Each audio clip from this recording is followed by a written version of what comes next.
Bab 426 Marsekal Kekaisaran Sun Munjusi. Dai Luoli berkata dengan marah, itu menyenangkan. Aku mungkin sudah mati. Meskipun dia sudah berhenti bergerak di udara, pantatnya masih bergetar ketika kakinya bergetar tak terkendali. Dia masih terengah-engah. Lihatlah bulumu, Huo Yuhao menunjuk padanya. Dai Luoli melihat ke bawah tanpa sadar, dan terkejut melihat bahwa bulu putihnya menjadi merah pucat setelah dia melepaskan jiwa bela dirinya. Selain itu, dia tidak dalam keadaan histeris bahwa dia ada di saat itu. Apakah kamu tahu apa artinya ini? Elemen spiritual dalam jiwa bela diri Anda menyatu dengan jiwa bela diri asli Anda, elemen White Tiger. Ketika bulu Anda sepenuhnya berwarna merah darah ketika Anda melepaskan jiwa bela diri Anda dalam keadaan apapun, itu berarti evolusi jiwa bela diri Anda lengkap.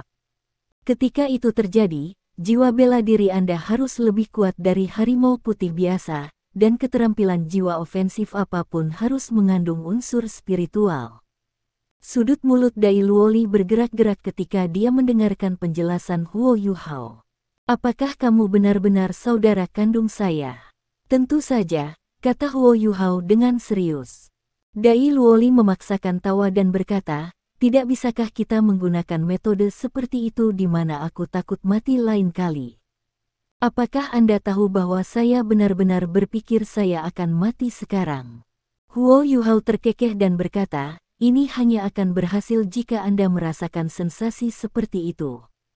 Jika tidak, bagaimana mutasi jiwa bela diri Anda sepenuhnya dipicu dan dilepaskan? Jika mutasi Anda begitu mudah dilepaskan, mengapa Anda tidak dapat melakukannya selama 10 tahun terakhir? Kegembiraan yang intens adalah cara terbaik untuk mempercepat rilis itu. Namun, saya sudah menggunakan metode ini sebelumnya, jadi itu tidak akan efektif dan menginspirasi waktu berikutnya. Ayo pergi. Dia mengaktifkan alat jiwa tipe terbangnya, dan Huo Yuhao membawa Dai Luoli ke udara sekali lagi. Dia menahan mereka di ketinggian sekitar 1000 meter saat mereka terbang ke barat. Huo Yuhao telah menggunakan kekuatan spiritualnya untuk mensurvei segala sesuatu sejauh yang dia bisa di sekitar mereka, dan belum mendeteksi alat jiwa pengintai udara ketinggian tinggi lainnya. Langit tidak terbatas. Meskipun dia bisa menutupi area yang cukup luas dengan kekuatan spiritualnya, dia tidak mungkin mencari setiap inci langit. Tentu saja, Huo Yuhao punya rencananya. Alat-alat jiwa pengawasan udara ketinggian tinggi ini hanya akan muncul di lokasi penting strategis substansial. Misalnya, mereka hanya akan muncul di atas kota-kota yang bertanggung jawab atas pertahanan perbatasan, atau pada rute perjalanan penting. Dia seharusnya memiliki waktu yang lebih mudah jika dia mencari alat-alat jiwa di tempat-tempat semacam itu. Mereka semua adalah alat jiwa kelas 8. Alat jiwa seperti itu akan sangat berguna di masa depan. Namun, Huo Yuhao harus melihat bagian depan barat sebelum semua itu. Dia harus melihat apa yang ada dalam pikiran Kekaisaran Matahari, karena mereka tidak melancarkan invasi lain untuk waktu yang lama. Huo Yuhao terbang ke arah barat, dan dengan cepat menempuh 200 km. Namun, ia mulai melambat setelah sekitar 150 km. Mengesankan, Kekaisaran Bulan Matahari benar-benar telah menginvestasikan semuanya ke dalam ini. Ada alat-alat jiwa pengawasan udara di mana-mana. Mereka menutupi setiap sudut seperti karpet. Tidak ada titik buta sama sekali. Huo Yuhao berhenti di udara dan tidak bisa tidak kagum pada pemandangan itu. Visi Dai Luoli tidak begitu bagus, tetapi dia mendapat dukungan dari deteksi spiritual Huo Yuhao. Dia bisa melihat masa alat jiwa pengawasan udara di dunia spiritual 3 dimensi dari deteksi spiritual Huo Yuhao. Dalam kisaran itu, ada lebih dari 50 alat jiwa seperti itu, dan bahkan ada lebih jauh dari posisi mereka. Kakak laki-laki, apakah Anda pikir Anda dapat menyembunyikan kami dari hal-hal itu? Tanya Dai Luoli dengan gugup. Setelah terbang untuk jangka waktu tertentu, emosinya telah tenang karena takut setengah mati sekarang. Dia tahu bahwa Huo Yuhao melakukan segalanya untuk kebaikannya sendiri, dan setelah mutasi jiwanya dipercepat dengan episode itu, dia jelas merasa bahwa kekuatan jiwanya telah meningkat lebih jauh dan dia akan masuk ke peringkat 40. Huo Yuhao berkata, "Saya tidak bisa menyembunyikan kami dari setiap jenis yang mereka miliki di luar sana, tetapi area efek deteksi spiritual saya cukup besar. Kita hanya harus menghindari tipe-tipe spesifik itu. Ada beberapa alat jiwa pengintai udara di antara mereka yang ada di langit yang secara khusus dimaksudkan untuk mendeteksi kekuatan spiritual. Namun, detektor kekuatan spiritual ini memiliki rentang yang relatif lebih kecil, dan tingkat kekuatan spiritual yang bisa mereka deteksi pada akhirnya terbatas." Huo Yuhao menyembunyikan kekuatan spiritualnya dengan sangat baik, dan dia tidak takut alat-alat jiwa ini menemukannya. Namun, dia akan ditemukan jika dia menggunakan imitasi dan memasuki area efek detektor kekuatan spiritual tersebut. Itu adalah alat jiwa yang harus dihindari Huo Yuhao. Mereka berjalan maju perlahan. Huo Yuhao terus-menerus menghindari alat jiwa pengintai udara yang bisa mendeteksi mereka saat mereka secara bertahap mendekati pegunungan Mingdou. Huo Yuhao terpesona dalam keheningan saat dia terbang. Gaya bertarung Kekaisaran Sun Mun jauh lebih maju daripada 3 kekaisaran asli benua Douluo. Kekaisaran Sun Mun menekankan pengawasan udara, dan akan menggunakan legiun insinyur jiwa untuk memulai serangan kilat. Insinyur jiwa ini melakukan serangan dan pemenggalan kepala yang akurat dan tepat. Selain fakta bahwa standar industri Kekaisaran Sun Mun jauh lebih unggul daripada standar dari 3 kekaisaran asli benua Douluo, pemenang dalam perang ini benar-benar sulit diprediksi. Huo Yuhao harus membuat penilaian dan menghindari alat pengintai jiwa terus-menerus, jadi dia terbang dengan kecepatan yang jauh lebih lambat dari biasanya. Butuh 15 menit lama sebelum dia akhirnya bisa melewati di mana petak-petak besar alat pengintai jiwa itu mencapai. Pegunungan Mingdou terlihat jauh di cakrawala di bawah langit malam. Huo Yuhao tidak terbang terlalu dekat. Sebagai gantinya, dia berhenti ketika mereka berada sekitar 10 km jauhnya dari pegunungan Mingdou dan membuka mata takdir di dahinya. Mata takdir mawar emasnya terbuka, dan Dai Luoli diliputi oleh keheranan sekali lagi. Dia merasa seolah-olah rohnya akan tersedot keluar darinya ketika dia menatap mata vertikal yang aneh itu. Untungnya, unsur-unsur spiritual jiwanya telah bangkit, dan ia memiliki fondasi tertentu dalam kekuatan spiritual.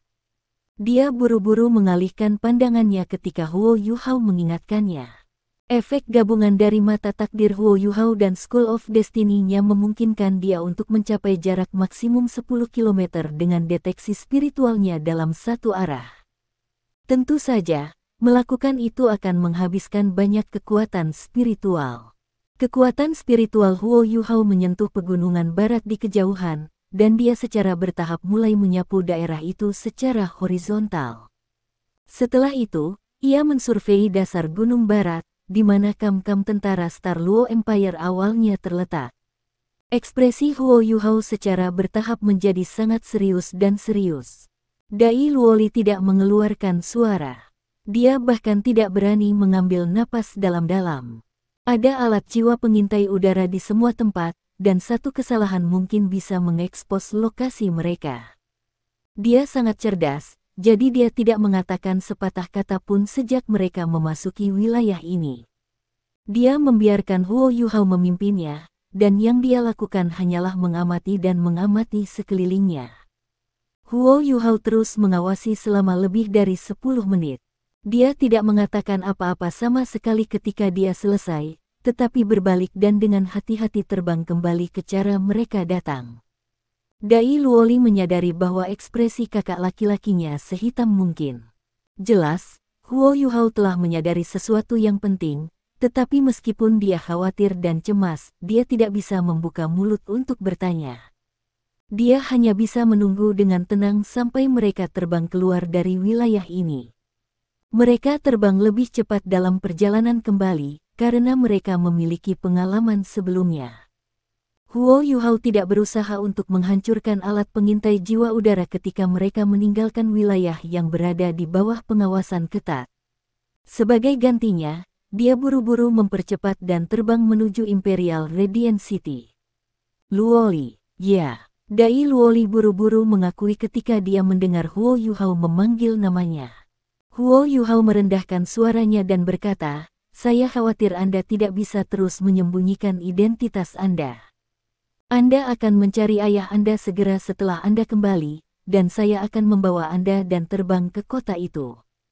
Anda akan menemukan seseorang untuk mengungkapkan identitas Anda, dan memberitahu dia bagian penting dari intel." Kekaisaran Sun Moon memainkan skema besar dan mematikan kali ini. Semua orang telah ditipu. Dai Luoli merasakan rambut halus di lehernya berdiri ketika dia mendengar kata-katanya. "Apa yang kamu bicarakan, kakak? Skema apa itu?" Huo Yuhao merendahkan suaranya dan berkata, "Kekaisaran Sun Moon tidak berencana untuk menyerang kerajaan Bintang Luo sama sekali. Kami bukan target mereka." Tunggu sebentar." Dai Luoli sedikit bingung ketika dia berkata, "Mengapa mereka tidak ingin menyerang Star Luo Empire? Mereka telah menggunakan alat-alat jiwa kelas 9 dan dengan paksa membuka jalan, dan mereka juga benar-benar menghancurkan pasukan lapangan Northwestern kami." Huo Yuhao menarik napas dalam-dalam, dan seutas rasa takut melintas di bawah matanya. Dia hanya merasakan betapa mengerikan kekaisaran Sun Moon ketika perang benar-benar pecah. Tidak heran mereka harus menyegel pengawasan kekaisaran Bintang Luo dengan begitu ketat dan ketat. Mereka sebenarnya menggunakan strategi gertak sambal. "Apakah Anda tahu apa yang saya temukan tadi? Izinkan saya memberitahu Anda, Kekaisaran Sun Moon mengambil alih kam Angkatan Darat Northwestern, tetapi tidak ada satupun tentara dari Kekaisaran Sun Moon di tempat itu, atau di mana saja di sekitarnya. Hanya ada banyak alat jiwa defensif yang dipasang di pegunungan Mingdo, dan mereka telah membangun pegunungan Mingdo menjadi sesuatu seperti benteng." "Aku masih tidak mengerti," gumam Dai Luoli dengan sedikit putus asa. Huo Yuhao merendahkan suaranya dan berkata, "Itu berarti Kekaisaran Sun Moon tidak pernah memiliki niat untuk menyerang kita. Mereka mengerahkan pasukan besar mereka untuk melancarkan serangan habis-habisan sebelum ini, tetapi semuanya adalah ilusi, dan mereka melakukan itu sehingga mereka dapat menipu kita untuk berpikir bahwa mereka melancarkan invasi besar-besaran terhadap kita. Prajurit mereka belum melewati pegunungan, jadi bagaimana mereka akan melancarkan invasi hebat? Mereka yang memulai perang ini adalah Legiun Insinyur Jiwa yang sangat mobile, dan barisan belakang mereka memasuki pegunungan Mingdo setelah mereka dan menempatkan sejumlah besar alat jiwa pertahanan di pihak kita untuk membentuk front pertahanan, serta front pengawasan udara. Mereka telah melakukan semua itu sehingga mereka dapat memutuskan semua informasi dan pengawasan dari pegunungan Mingdo, sehingga kita tidak yakin tentang keadaan atau situasi mereka yang sebenarnya." Dai Luoli bertanya, "Bagaimana tindakan ini bermanfaat bagi mereka?" Ekspresi Huo Yuhao sangat menakutkan dan keras. Tindakan mereka bermanfaat bagi mereka karena mereka telah berhasil menyembunyikan tujuan sejati mereka dalam perang ini. Mereka tidak pernah bermaksud untuk menyerang Star Luo Empire dengan kekuatan penuh mereka. Sial, aku seharusnya sudah memikirkan ini sejak lama. Jika saya adalah orang yang meluncurkan invasi, dan jika saya benar-benar ingin menyerang Star Luo Empire, saya pasti akan melakukan semuanya sekaligus. Bagaimana saya bisa berhenti di tengah seperti itu? Aku akan pergi jauh untuk menghancurkan perimeter pertahanan kedua Kekaisaran Bintang Luo, dan aku akan menghancurkan lumbung dan semua persediaan dan toko militer, atau aku akan menjarah dan menjarah kota-kota. Setelah itu, saya akan mengkonsolidasikan dan menstabilkan pertahanan di daerah-daerah yang telah saya taklukkan, dan menunggu lebih banyak tentara datang. Saya tidak akan menghentikan invasi saya tepat di perbatasan. Tujuan mereka yang lain adalah untuk menarik perhatian seluruh benua dengan serangan ini. Mereka ingin semua orang berpikir bahwa mereka bergerak melawan Kekaisaran Bintang Luo. Apa yang akan dilakukan? Ini akan memobilisasi pasukan utama Star Luo Empire, dan ini akan memusatkan pasukan tersebut di sepanjang front barat. Kekaisaran Dowling akan memobilisasi bala bantuan juga, dan bala bantuan Kekaisaran Jiwa Surgawi bahkan mungkin dikerahkan ke front barat kita. Setelah semua dikatakan dan dilakukan, niat mereka yang sebenarnya akan terungkap. Jika tebakan saya benar, target sejati mereka bukanlah Kekaisaran Luo Bintang, tetapi Kekaisaran Jiwa Surgawi. Huo Yuhao tegas dan tegas ketika mengucapkan kalimat terakhirnya, tetapi ada banyak rasa sakit dan penderitaan di antara semua resolusi itu. Dai Luoli akhirnya mengerti, dan dia menarik napas dingin ketika berkata, "Kakak laki-laki, tebakanmu terlalu menakutkan." Namun, bukankah Kekaisaran Sun Mun membayar harga yang terlalu mahal untuk ini? Mereka telah memobilisasi beberapa legiun insinyur jiwa elit, dan mereka telah mengeluarkan beberapa alat jiwa kelas 9. Mengapa mereka berbalik dan menyerang Kekaisaran Jiwa Surgawi ketika mereka sudah membuat terobosan di sini? Huo Yuhao merendahkan suaranya dan berkata, "Perang telah dimulai, dan situasinya dapat berubah kapan saja." Kekaisaran Sun Mun memiliki alasan untuk pilihan ini. Pertama, Kekaisaran Luo Star memiliki sejarah terpanjang di antara tiga kekaisaran asli.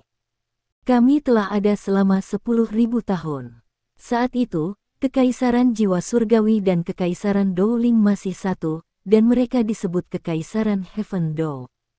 Kekuatan nasional Heaven Do Empire sebanding dengan kita saat itu. Sampai sekarang, meskipun kekuatan Kekaisaran Bintang Luo tidak bisa dikatakan lebih kuat dari Kekaisaran Jiwa Surgawi dan Kekaisaran Dowling digabungkan, kita masih jauh lebih kuat daripada mereka berdua, dan dasar kita dalam dan solid. Alat jiwa kelas 9 menakutkan, dan mereka secara paksa merobek pertahanan kita. Namun, tentara lapangan barat laut dan tentara lapangan barat masih di tempat. Meskipun kami telah mengalami kerugian besar, kerugian kami tidak dapat dianggap fatal. Ketika perang habis-habisan meletus, Kekaisaran Sun Mun tidak bisa menggunakan kerang meriam stasioner kelas 9 setiap hari, bukan? Mereka memiliki jumlah yang terbatas dari barang-barang itu, dan satu penggunaan berarti satu lebih sedikit di toko mereka. Mereka dimaksudkan untuk digunakan sebagai keberadaan strategis, sementara Kekaisaran Luo Star pasti akan menerima dukungan penuh dari Kekaisaran Jiwa Surgawi dan Kekaisaran Dowling. Dalam hal ini, sulit untuk mengatakan siapa yang akan muncul sebagai pemenang terakhir. Yayasan Star Luo Empire jelas merupakan yang terkuat dan terdalam dalam hal kekuatan nasional. Secara komparatif, kekuatan nasional Kekaisaran Jiwa Surgawi jauh lebih rendah daripada kita.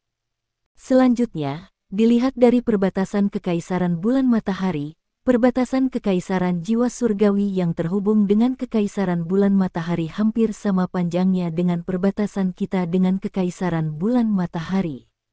Jika Anda harus memilih, siapa yang akan Anda pilih untuk menyerang? Penyesatan ini benar-benar licik, dan harus kuakui itu cukup spektakuler. Pertama, mereka menyerbu perbatasan kita, dan mereka membuka celah sehingga pasukan mereka bisa didatangkan dari Kekaisaran Sun Mun kapan saja. Setelah itu, mereka mengambil pegunungan Mingdo. Barisan gunung di tangan kita memiliki arti yang berbeda dari ketika barisan gunung ada di tangan mereka. Kekaisaran Bulan Matahari terkenal dengan alat jiwa mereka, dan selain topografi yang fantastis dari pegunungan Dodo, Kekaisaran Bulan Matahari memiliki keunggulan absolut dengan alat jiwa pengawasan mereka. Bahkan jika kita memiliki dua pasukan lapangan lagi di pihak kita, kita mungkin tidak dapat menurunkan pertahanan mereka di pegunungan. Mereka hanya perlu meninggalkan beberapa prajurit elit untuk bekerja sama dengan insinyur jiwa mereka untuk mempertahankan celah yang telah mereka buat di pegunungan Mingdo, dan itu sudah cukup. Dengan celah ini, Kekaisaran Luo Bintang tidak akan berani mengerahkan terlalu banyak tentara untuk memperkuat Kekaisaran Jiwa Surgawi, karena kita tidak tahu kapan Kekaisaran Matahari Bulan akan menyerang kita.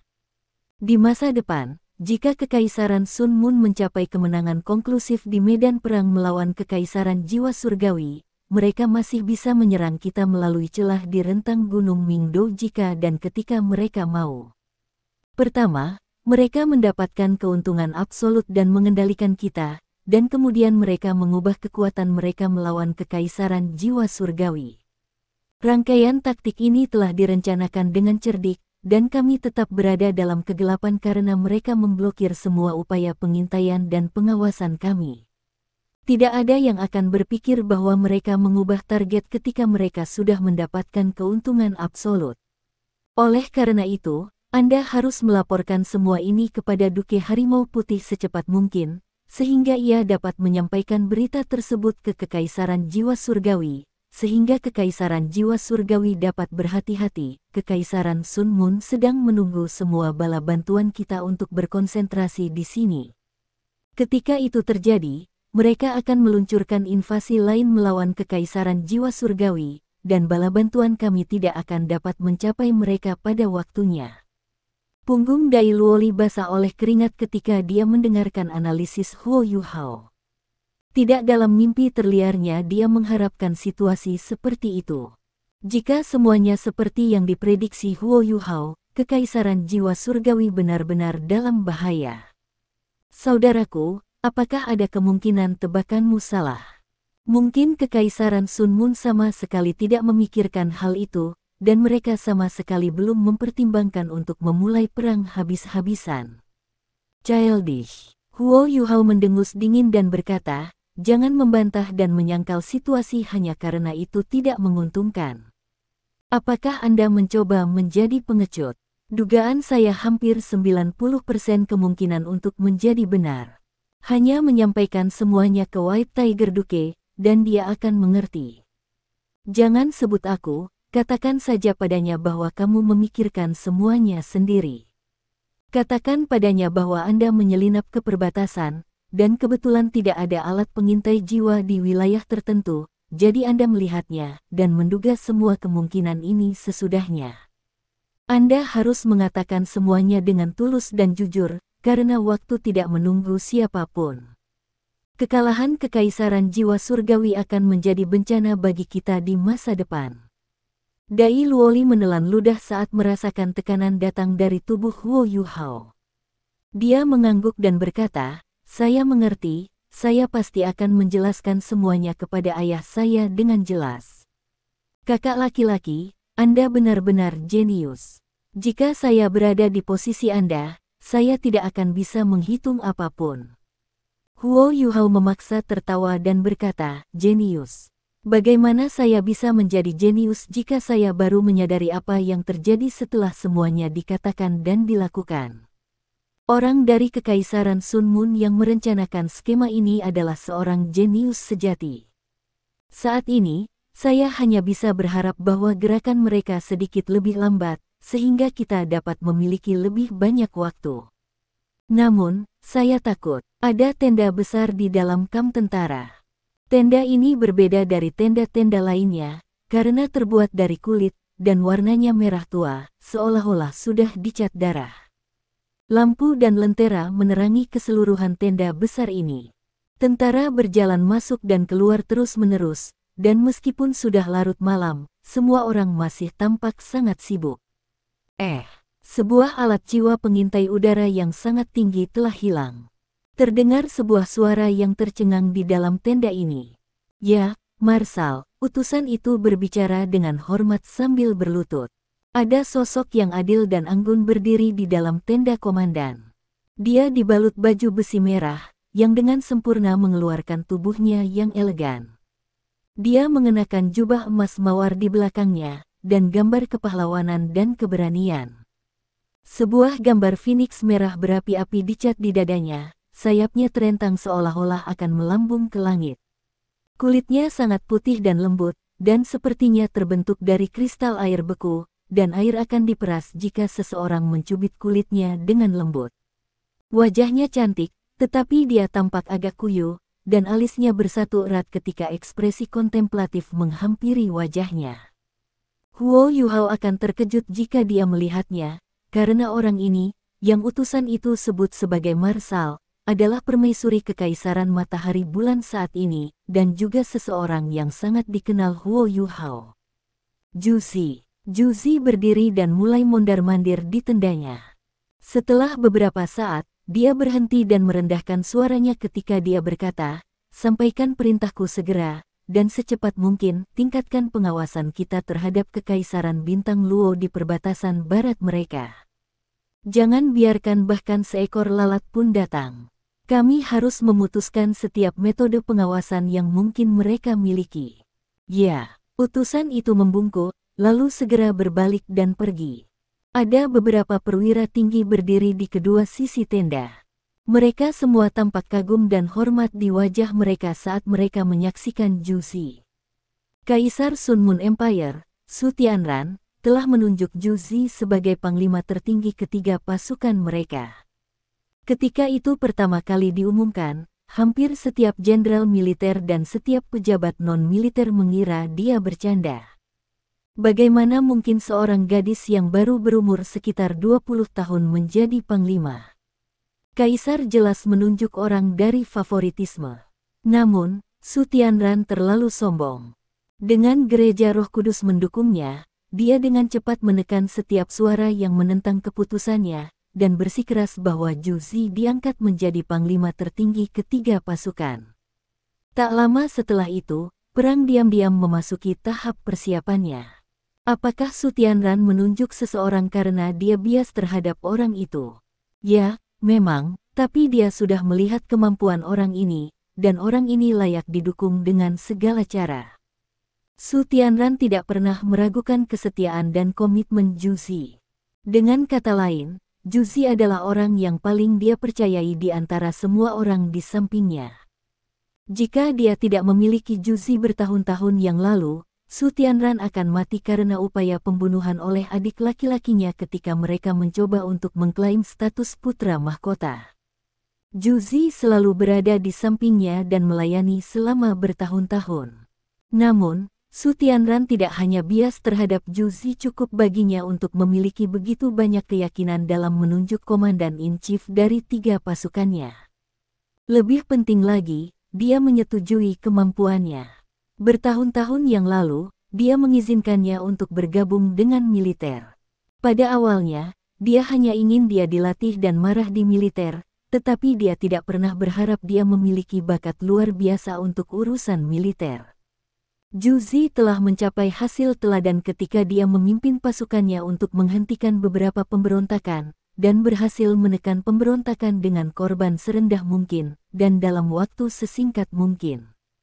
Su Tianran selalu terkejut setiap kali Zhu Zi melaporkan berbagai strategi dan rencana yang dia gunakan dalam pertempuran. Zhu Zi terlalu berbakat dalam urusan militer, dan strategi pertempuran dan taktik yang dia gunakan selalu berbeda setiap kali.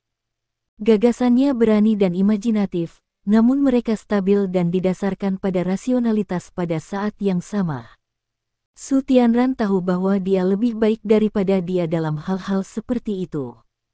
Zhu Zi secara bertahap membangun reputasi dan prestisenya sendiri di dalam militer dalam beberapa tahun yang singkat. Su Tianran telah memberikan komando langsung dari Legiun Insinyur Phoenix Jiwa, salah satu dari 5 Legiun Insinyur Jiwa besar yang membentuk tangan yang melindungi bangsa, kepadanya. Dia telah lama dan keras merenungkan keputusannya untuk mengangkatnya sebagai panglima tertinggi ketiga pasukannya. Dia hanya memutuskan setelah dia menyusun skema dan proposal untuk perang yang akan datang. Zhu Zi sekarang melaksanakan rencana itu, dan sudah menyelesaikan langkah pertama dalam lamarannya. Semuanya berjalan sesuai dengan strateginya. Kali ini, pasukan yang dimobilisasi Kekaisaran Sun Moon lebih kecil dari yang dibayangkan Kekaisaran Bintang Luo. Mereka hanya memiliki 200.000 tentara. Namun, mereka semua adalah prajurit paling tajam dan paling elit. 6 dari 10 Legiun Insinyur Jiwa Kekaisaran Sun Moon ikut serta dalam perang ini, dan 3 di antaranya milik tangan yang melindungi bangsa. Fire Phoenix, Evil Tyrant, dan Legiun Insinyur Jiwa Teror Claw. Legiun Tiran Jahat dan Legiun Teror Claw bertanggung jawab untuk menyerang Kekaisaran Bintang Luo. Zhu Zi sangat menyesalkan fakta bahwa mereka tidak bisa membunuh Duke Harimau Putih, yang diselamatkan oleh seseorang dari situasi tanpa harapan. Jika Duke Harimau Putih mati, Juzi percaya bahwa rencananya akan berhasil 100%. Pasukan Barat Star Luo Empire akan dikirim ke kekacauan tanpa Duke Putih Tiger diperintah, dan akan berantakan dan kacau untuk jangka waktu yang lama. Dia kemudian dapat menjalankan dan menyelesaikan strateginya dengan santai. Dia terkejut bahwa Duke Macan Putih tidak terbunuh, tetapi dia tetap berpegang teguh pada rencananya, mengandalkan pengawasan mereka yang tangguh. Kontrol Kekaisaran Sun Moon atas perbatasan terlalu kuat. Mereka menyaksikan setiap gerakan yang dilakukan Star Luo Empire. Seperti yang Huo Yuhao tebak, Juzi sedang menunggu kesempatan terbaik. The Starsky Dou Luo, Ye Yulin ada di antara mereka yang ada di dalam tenda. Tenda ini tidak berada di perbatasan Star Luo Empire. Sebaliknya, itu terletak tidak jauh dari perbatasan Kekaisaran Jiwa Surgawi. Setelah Starsky Dou Luo melewatkan kesempatannya untuk membunuh Harimau Putih Duke Dai Hao, ia segera membawa 2 legiun insinyur jiwanya kembali ke dalam perbatasan Sun Moon Empire dan bertemu dengan Juzi secepat mungkin. Hanya segelintir individu kuat di dalam tenda ini yang benar-benar tahu strategi dan rencana pertempuran Juzi. Komandan Legiun Jahat Tyrant, Wang Yiheng, merendahkan suaranya dan bertanya, "Marshal, apakah kita akan terus menunggu?" Juzi menurunkan suaranya dan berkata, "Kita tidak bisa menunggu lebih lama lagi, dan waktunya hampir tepat. Salah satu alat pengawasan udara kami yang sangat tinggi telah ditemukan, dan itu sangat tidak menyenangkan. Saya khawatir masalah akan muncul jika kita terus menunggu. Bala bantuan Dowling Empire untuk Star Luo Empire ada di sana, dan rencana kami mulai terbentuk. Kita tidak perlu mencari kesempurnaan, sehingga kita bisa bergerak di pihak kita. Guru Ye, dapatkah saya menyulitkan Anda untuk memberitahu Gereja Roh Kudus sehingga mereka dapat bekerja sama dengan kami?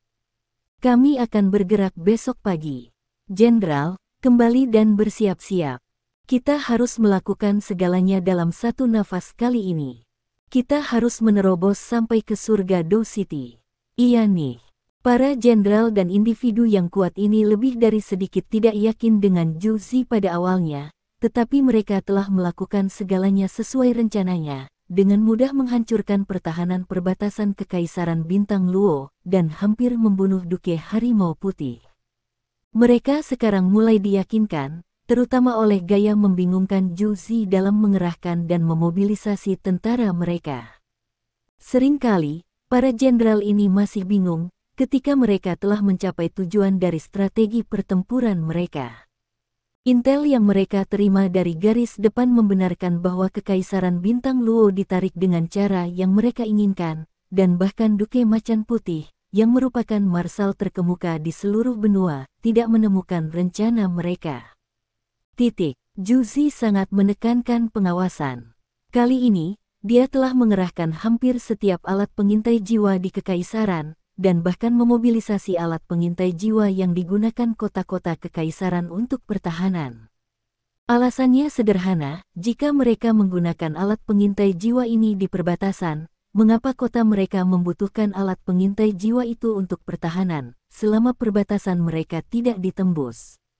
Juzi bangkit, lampu berkedip di matanya yang indah. Su Tianran tidak terlalu mobile dan karena statusnya, dia praktis berjuang atas nama Su Tianran. Dia mempercayainya lebih dari orang lain. Balas dendamnya telah dimulai, dan meskipun Kekaisaran Jiwa Surgawi bukan Kekaisaran Luo Bintang, menghancurkan Kekaisaran Jiwa Surgawi adalah awal untuk menghancurkan Kekaisaran Bintang Luo. Perang akan pecah di semua lini. Di mana orang itu? Apa yang dia lakukan? Saya harap saya tidak bertemu dengannya di medan perang. Huo Yuhao diam-diam kembali ke Imperial Radiant City dan kembali ke kamar yang dia tinggali bersama Dai Luoli. Jelas, Dai Luoli tidak akan kembali untuk beberapa waktu. Huo Yuhao mengirimnya ke kota tempat Duke Macan Putih ditempatkan sebelum ia diam-diam kembali ke kamarnya.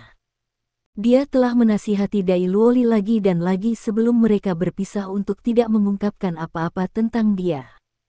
"Mengapa kamu berdiri di sana, Tuan Putri?"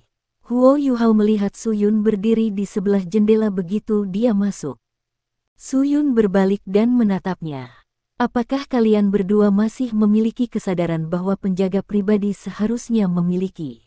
Kemana kalian berdua pergi sepanjang malam? Huo Yuhao menggelengkan kepalanya dengan putus asa saat dia menatap ekspresi marah Suyun. Suyun berbeda dari Dai Luoli. Dia adalah bagian dari keluarga kerajaan Kekaisaran Bintang Luo, dan dia tidak bisa tahu tentang hal-hal yang diketahui Dai Luoli. Dai Luoli telah menghilang. Aku sedang mencari dia di kota tadi, tapi aku tidak menemukannya bahkan setelah mencari waktu yang lama. Saya baru saja akan menemukan Anda dan bertanya di mana dia pergi. Dia menghilang. Suyun sejenak tertegun saat dia mendengar kata-kata Huo Yuhao. Kapan dia menghilang? Huo Yuhao menjawab, dia menghilang tidak lama setelah makan malam. Saya tidak tahu di mana dia menghilang. Dia tidak mengatakan apa-apa saat dia pergi di sampul malam, dan dia belum kembali sejak itu. Suyun mengerutkan kening dan berkata, gerbang kota telah disegel. Di mana dia mungkin? Ayo pergi, kita akan mencarinya lagi. Dia berbalik dan berjalan keluar saat dia berbicara, dan Huo Yuhao hanya bisa mengikutinya. Mereka mencari kota itu sebentar, tetapi bagaimana mereka bisa menemukan jejak Dai Luoli?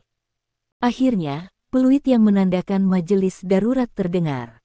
Matahari hendak mengintip ke cakrawala, dan Suyun segera menggigil kedinginan ketika dia mendengar peluit ini.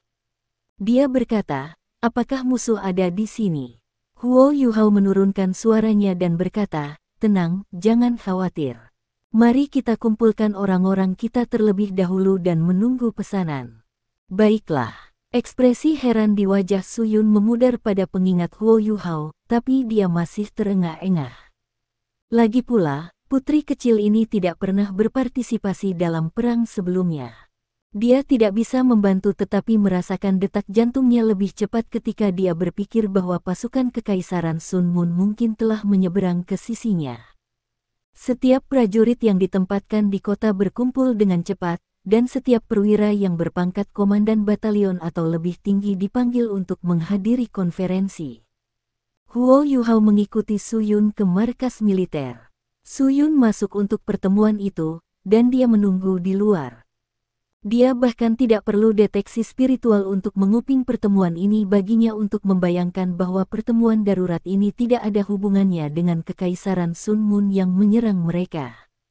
Kekaisaran Sun Mun bahkan tidak memiliki tentara di perbatasan Star Luo Empire, jadi bagaimana mereka bisa melancarkan invasi? Pertemuan ini mungkin terjadi karena berita bahwa dia telah menginstruksikan Dai Luoli untuk menyampaikan kepada Duke Harimau Putih mulai berlaku. Suyun keluar setelah beberapa saat, dan ekspresinya jelas jauh lebih santai dari sebelumnya. Kami tidak sedang diserang, katanya kepada Huo Yuhao dengan lembut. Oh, lalu apa pertemuan itu? Huo Yuhao bertanya dengan patuh. Suyun sangat bersemangat. White Tiger Duke telah datang dengan sebuah rencana. Kami sedang mempersiapkan serangan balik di pegunungan Mingdo, dan kami akan menyerang sesegera mungkin. Kali ini, pasukan cadangan kami juga akan berpartisipasi, dan kami akan bertanggung jawab untuk memberikan dukungan. Rekrut akan ada di belakang, jadi tidak ada salahnya bagi mereka, dan kami akan memperlakukan ini sebagai latihan pelatihan. Tapi apapun yang terjadi, rekrutan masih pergi ke medan perang yang sebenarnya.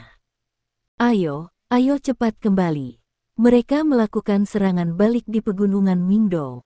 Huo Yuhao tertegun sejenak ketika mendengar berita itu, tetapi dia segera mengerti setelah itu.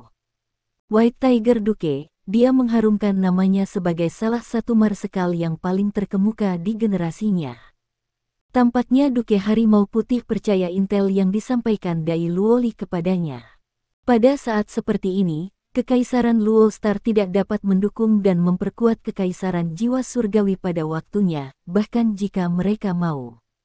Lebih jauh lagi, itu hanya bisa terjadi atas dasar dugaan Dai Luoli itu benar. Dengan kecerdasan Duke Harimau Putih, keputusannya haruslah serangan yang menyelidik, sehingga ia bisa mengamati dan mencari tahu bagaimana Kekaisaran Sun Mun mengerahkan pasukannya dengan menyerang perbatasan. Jika situasinya seperti yang dikatakan Dai Luoli, maka pilihan terbaik Star Luo Empire adalah menggunakan kekuatan penuh mereka untuk mengambil kembali kendali atas pegunungan Mingdou. Setelah itu, mereka akan menyerang melewati perbatasan Kekaisaran Sun Moon, memberikan tekanan pada Kekaisaran Sun Moon sehingga mereka tidak akan berani menggunakan kekuatan penuh mereka melawan Kekaisaran Jiwa Surgawi. Keputusan ini jauh lebih baik daripada memperkuat Kekaisaran Jiwa Surgawi secara langsung. Bala bantuan Kekaisaran Douling harus digunakan langsung melawan pegunungan Mingdou. Mereka hanya beberapa ratus kilometer jauhnya, dan jauh lebih jauh dari tujuan mereka jika mereka melakukan perjalanan menuju Kekaisaran Jiwa Surgawi. Mereka terlalu jauh untuk menyelamatkan Kekaisaran Jiwa Surgawi. Jadi pilihan terbaik adalah untuk menyerang penjajah dan menarik pasukan mereka menjauh dari Kekaisaran Jiwa Surgawi. Semoga keputusan ini akan efektif, Huo Yuhao menghela nafas pada dirinya sendiri. Pada saat yang sama, dia bertanya pada dirinya sendiri, jika saya marsal, apa yang akan saya lakukan? Mungkinkah aku seperti Duke Harimau Putih, dan membuat pilihan yang segera dan menentukan? Dia pasti akan membuat pilihan yang sama, tetapi Huo Yuhao tahu bahwa dia tidak akan setegas Duke Macan Putih. Huo Yuhao lebih percaya diri dalam berurusan dengan Kekaisaran Sun Moon, karena tidak ada yang bisa berbuat lebih baik darinya dalam menargetkan dan menghancurkan alat jiwa pengawasan Kekaisaran Sun Moon. Pasukan cadangan Star Luo Empire dimobilisasi, tetapi situasinya harus seperti yang dikatakan Su Yun. Mereka harus memperlakukan ini seperti latihan. White Tiger Duke mungkin memimpin pasukan paling elitnya ke pertempuran dalam situasi seperti ini, tapi dia masih belum lupa untuk melatih tentaranya. Paling tidak, dia bermaksud urgensi perang ini untuk meredam prajuritnya sehingga dia bisa lebih mengontrol seluruh situasi. 4 gerbang Imperial Radiant City dengan cepat terbuka lebar. Pasukan akan jauh lebih cepat jika mereka keluar dari keempat gerbang pada saat yang sama, sementara garis dan kemajuan mereka akan terhuyung-huyung jika mereka semua harus pergi melalui gerbang yang sama. Huo Yuhao dan rekrutan lainnya berada paling jauh dari medan perang, jadi mereka secara alami ditempatkan di belakang orang lain. Komandan Batalion Huo Yuhao mengikuti Su Yun keluar dari kota, dan memanggilnya dari samping kuda yang dia tunggangi. Ya, Su Yun meliriknya. Su Yun selalu memiliki keraguan tentang Huo Yuhao, tetapi karena dia memiliki keyakinan mutlak pada Dai Luoli, di samping fakta bahwa Huo Yuhao mungkin berasal dari istana Duke Harimau Putih, dia memaksa dirinya untuk menerimanya. Selain itu, Huo Yuhao telah memberikan pengingat pada saat-saat penting dalam beberapa kasus. Dia bahkan tidak menyadarinya, tapi secara tidak sadar dia mulai mengandalkan Tang Dong ini. Aku ingin melihat situasi di depan, dan kemudian aku akan membawa kembali berita langsung untukmu. Bagaimana itu? Huo Yuhao berbisik. Anda ingin pergi ke garis depan? Seru Su Yun lembut. Huo Yuhao sedikit memiringkan kepalanya. Su Yun ragu-ragu. Itu terlalu berbahaya, bukan? Huo Yuhao terkekeh dan berkata, seberapa berbahaya itu? Saya hanya akan melihat dari jauh. Selain itu, Anda lupa bahwa saya juga seorang guru jiwa. Jangan khawatir, saya akan kembali untuk menemukan Anda dengan sangat cepat.